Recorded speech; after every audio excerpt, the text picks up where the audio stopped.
Donc, ce qui se passe dans notre monde, c'est la folie. Regardez les réseaux sociaux que nous utilisons. N'est pas réglementé.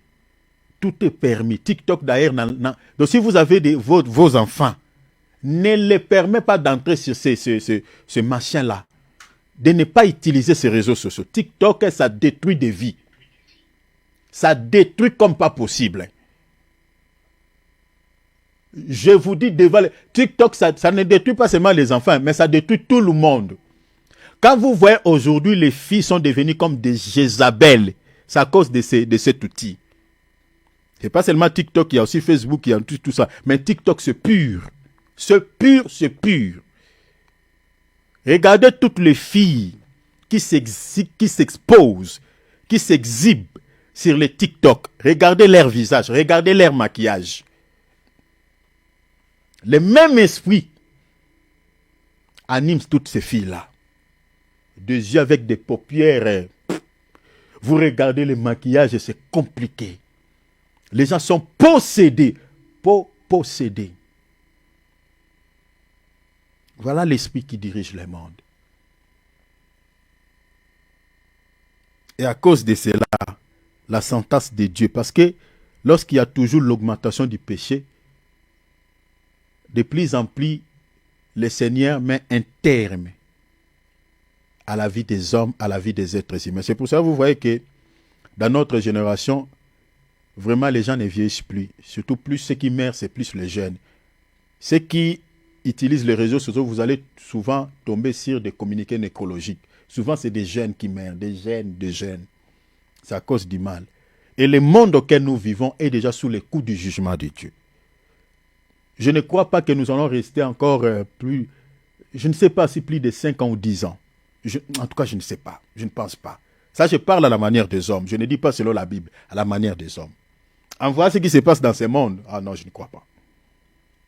Je mets ce qui ici, c'est beaucoup, disons.